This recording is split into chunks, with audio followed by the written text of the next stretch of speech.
नमस्कार दोस्तों, मैं हूं शिवेश। स्वागत करता हूं आपका कहानियों की इस विशाल दुनिया में। लेकर आ चुका हूं एक से ज़्यादा कई दिलचस्प कहानियां। तो अपने अपने हेडफोन्स पहनिए, आंखें बंद करिए और चलिए निकल पड़ते हैं कहानियों की इस रोमांचक सफ़र पे। भूत कोई वास्तविक जीव हो या ना हो, लेकिन यह हकीकत है कि विश्व की हर देश में किसी न किसी रूप में उनके अस्तित्व को माना जाता रहा है और उनके अस्तित्व की वास्तविकता जानने की चेष्टा होती रही है।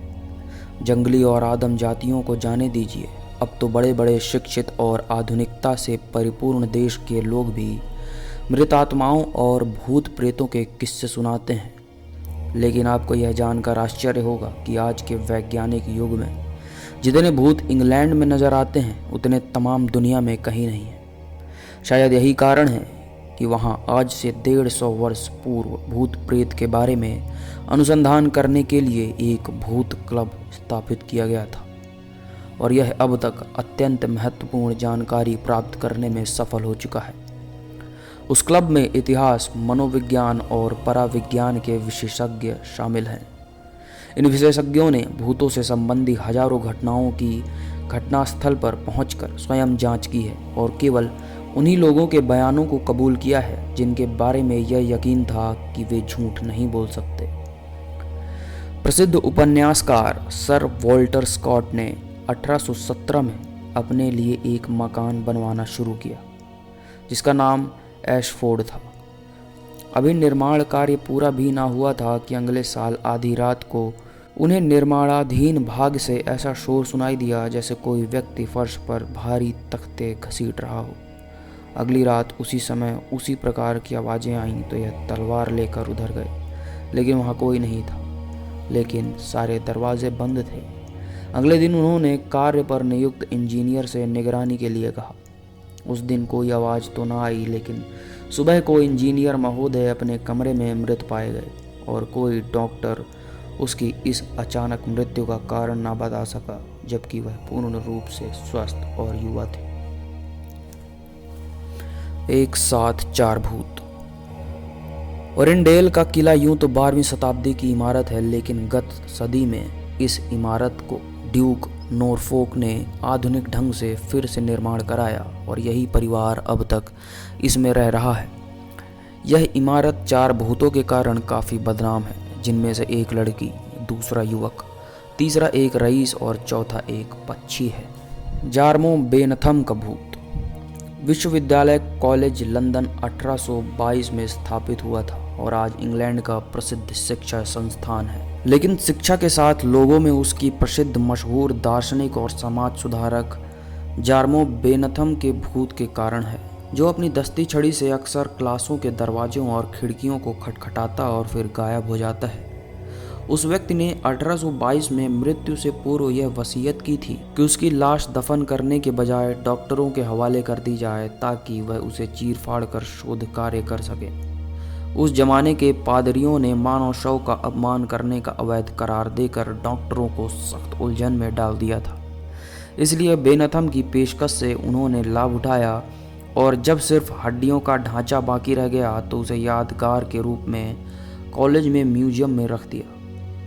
फिर प्रबंधक कमेटी ने तय किया कि इसे तो दफन कर दिया जाए और इसके स्थान पर एक मूर्तिकार की बनाई हुई प्रतिमा लगा दी जाए, जिसमें बेनथम को पूरे लिबास में कुर्सी पर इस प्रकार बिठाया गया है कि उसके हाथ में छड़ी है और सामने मेज पर ताश के पत्ते बिखरे हैं। ख्याल किया जाता है चूंकि यह बात उसकी मर्जी और वसीयत के खिलाफ की गई, इसलिए उसने भूत का रूप धारण कर लिया और दफन के अगले ही दिन गणित के प्रोफेसर पुलकिंग को, जो कॉलेज ही के कमरे में रहते थे, ऐसा लगा जैसे कोई उनका दरवाज़ा छड़ी से खटखटा रहा हो।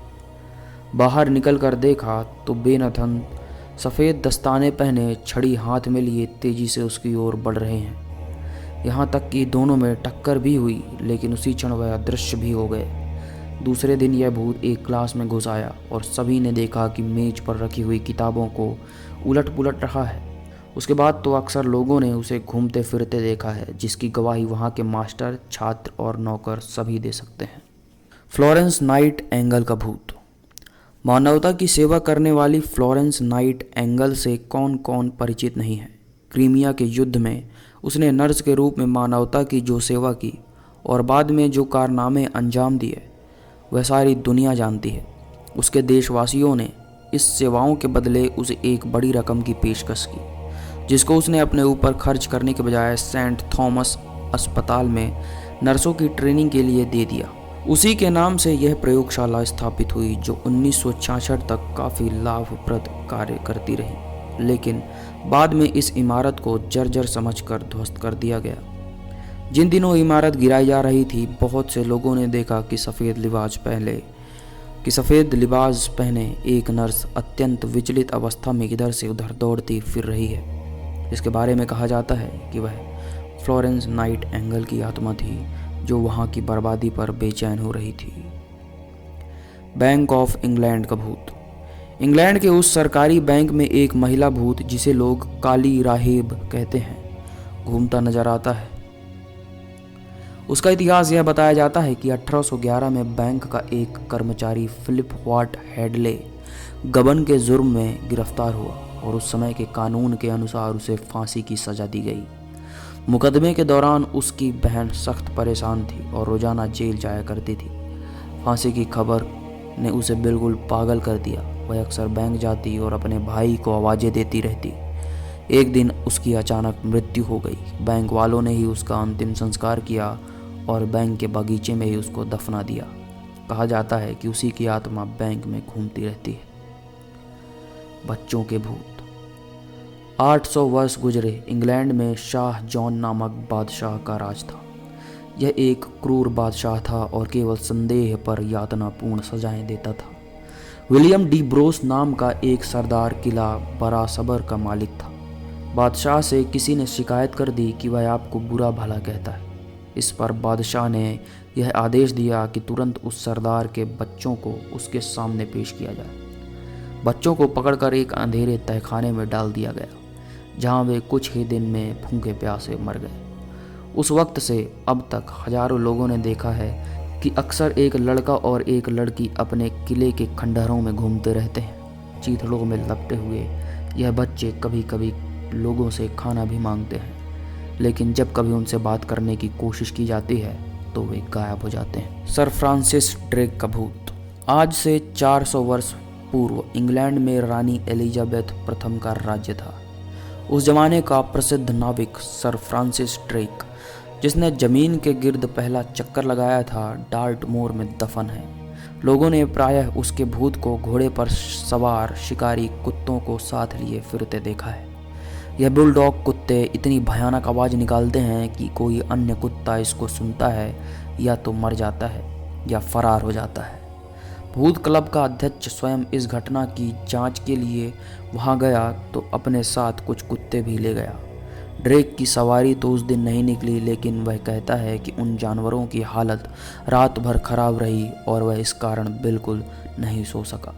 कुछ लोगों ने बताया कि कभी कभी उन्होंने ड्रेक के भूत को एक गाड़ी में सवार होकर पलाई मथ शहर की ओर जाते हुए देखा है और उसके साथ भयानक शुक्ल वाले कुत्ते भी होते हैं। बेसीर का भूत। वेलिंगटन बैरिकस इंग्लैंड की एक प्राचीन इमारत है जिसमें शाही सेना का एक प्रसिद्ध दस्ता कोल्ड स्ट्रीम गार्ड नियुक्त है। उसके तैनात सिपाहियों का बयान है कि उन्होंने एक बेसिर की महिला को सेंट जेम्स पार्क की झील के निकट टहलते हुए देखा है, जो इसी ओर से उधर जाया करती है।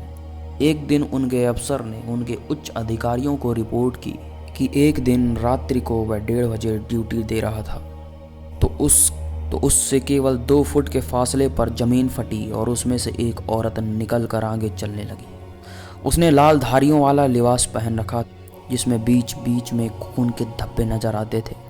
वह बौखला गया। 2 मिनट तक उसके मुंह से कोई आवाज़ ही नहीं निकली।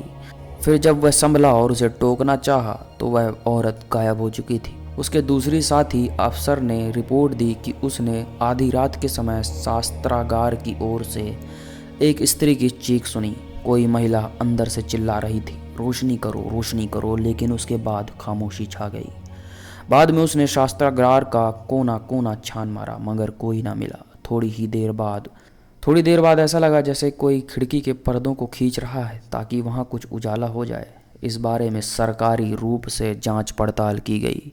भूत क्लब के सदस्यों ने भी जांच की। बाद में पता चला कि 20 वर्ष पूर्व वहां एक सार्जेंट नियुक्त था जिसने एक मकान में अपनी पत्नी को रख छोड़ा था। एक दिन उसकी किसी बात पर गुस्सा होकर अपनी पत्नी का सर काटकर सेंट जेम्स पार्क की झील में फेंक दिया था, लेकिन ना तो लाश का पता लगा ना जुर्म साबित हो सका। उसी महिला का भूत यहाँ दिखाई देता है जो रोशनी के नाम से न्याय की मांग करता है। गिरिजाघर के भूत। दोस्तों, यह कहानी काफ़ी भयानक और बड़ी है। भूतों से संबंधित एक पुस्तक का लेखक कहता है कि अगर कोई आपसे पूछे कि इंग्लैंड में भूतों का सबसे बड़ा निवास कहाँ पर है, तो आप तुरंत बोरली रेकेटरी का नाम ले दें, जो इस शहर के बड़े पादरी का निवास स्थान है। जो लोग वहाँ ठहरे या मेहमान बनकर रहे, सभी आपको ऐसी आश्चर्यजनक और अविश्वसनीय घटनाओं के बारे में बताएंगे कि आप हैरान रह जाएंगे। गिरिजाघर का यह मकान 1663 में बना था और इतना मजबूत था कि 300 वर्ष में उसकी एक ईंट भी टस से मस ना हुई। लेकिन जब नौबत यहाँ तक आ गई कि कोई पादरी इसमें रहने को तैयार ना हुआ, तो 1936 में इसे तोड़ डाला गया।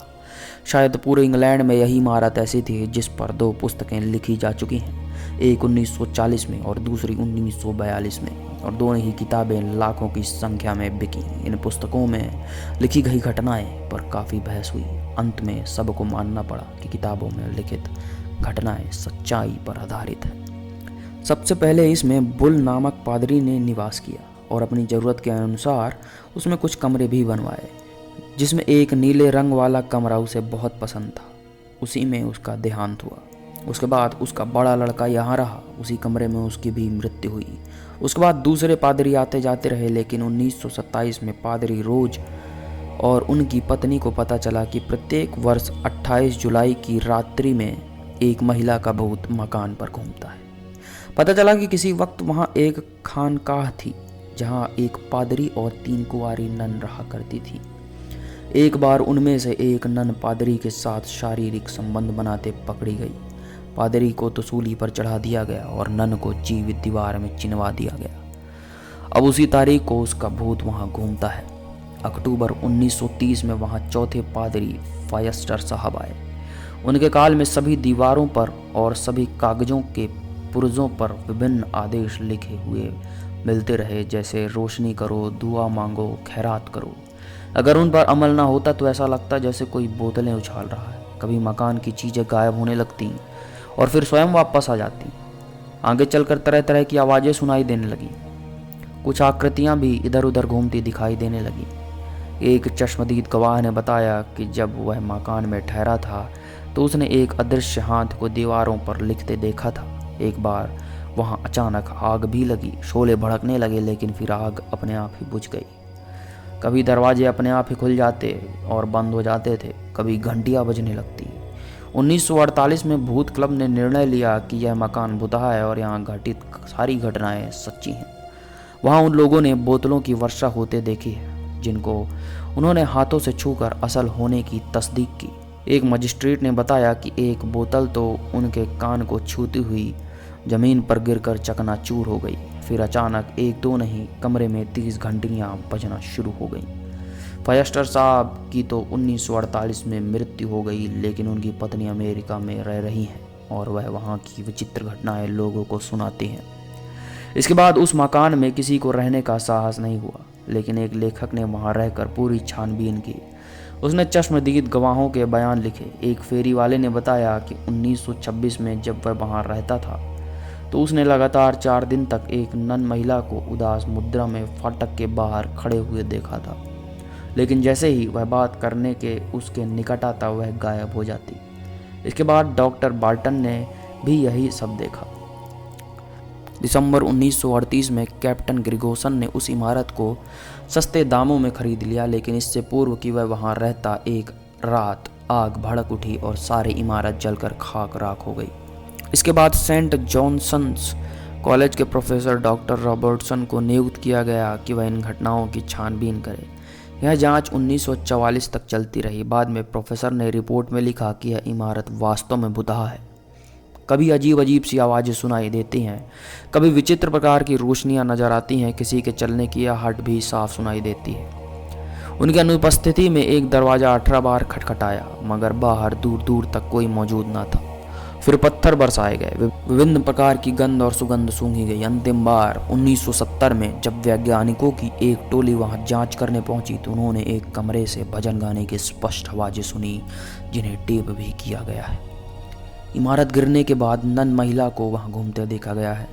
आसपास के रहने वाले बताते हैं कि आज भी उस इमारत में विचित्र घटनाएं होती रहती हैं, जिन्हें उन्होंने अपनी आंखों से देखा है। भूत क्लब के अध्यक्ष पीटर अंडरवुड आजकल उन घटनाओं को जो उनकी नज़रों से गुजरी या उन्हें बताई गई हैं एकत्र करने में व्यस्त हैं, जो प्रकाशित होने पर सारे विश्व में तहलका मचा देंगी और फिर शायद आज का आधुनिक विज्ञान भी भूत प्रेत को मानने पर विवश हो जाएगा। तो दोस्तों, यह रही आज की कुछ कहानियाँ। कैसी लगी कमेंट बॉक्स पर ज़रूर बताइएगा। अगर आपको कहानी अच्छी लग रही हैं तो चैनल को ज़रूर विज़िट करें। मैं पर्सनली रिकमेंड करूँगा कि आप तमनाशक सीरीज़ को ज़रूर एक बार विज़िट करें। अगर कहानी अच्छी लग रही हो तो चैनल को सब्सक्राइब कीजिएगा और बेल आइकन दबाना मत भूलिएगा। मैं ऐसे ही कहानियाँ लाता रहूँगा। मिलता हूँ अगली कहानी में, तब तक के लिए शुक्रिया।